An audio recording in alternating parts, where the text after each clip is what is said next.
Do you think selling some and rotating some capital into stocks and ETFs is appropriate for those under 10,000 XRP in terms of yield, especially if they may not be able to onboard DWP right away?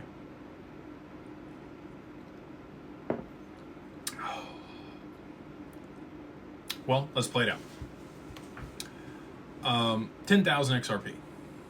I think XRP is going to go to at least $100 when it goes. Okay? And again, call me crazy, whatever you say. I think there's going to be a perfect storm of events that causes that to happen. Okay? So we're going to go with that in the assumption on this journey that we're headed on here. $100 times 10,000. I think that's $1 million, but I'm going to verify it on my handy dandy calculator. 100 times 10,000.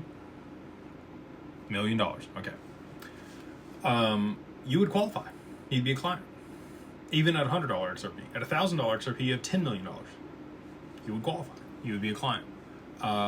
So you will have access to the stuff that we have, and we would love to onboard you and work with you when the price moves to those levels.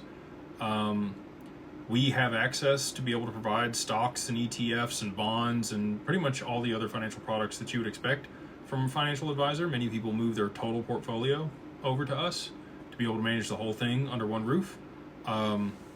That's not always the case. Many people already have a trusted advisor they work with on the other stuff, and they just use us for digital assets. And we're not trying to take anybody's business. We're just trying to add value. So if we add value by managing your total portfolio, awesome. If we just add value by managing digital assets, also awesome. But all that being said, I think that you'll be able to move over. You'll be a client. We would love to work with you, and you would be able to work with a financial advisor to be able to make those decisions. And if we have the yield product and the other things, then probably not. But many people will. Many people will diversify, and there's nothing wrong with that. You should only have to get wealthy or rich once. Now, when you're looking at the ROI on XRP, if it's $100, it's meant to operate at 10,000. How long does it take to get there? I don't know. I think a couple years, and then by 2030, we're looking at $100,000 XRP. So if we're looking at it from that instance, does diversifying make a whole lot of sense if it's a tier 1 asset designated by the BIS? Probably not, because it's riskless.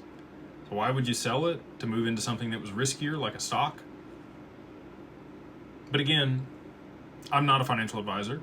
You would want to speak with one of our financial advisors at DWP, or if you work with somebody else, to be able to determine those decisions. And again, it's not wrong to diversify and make sure that you're hedging risk.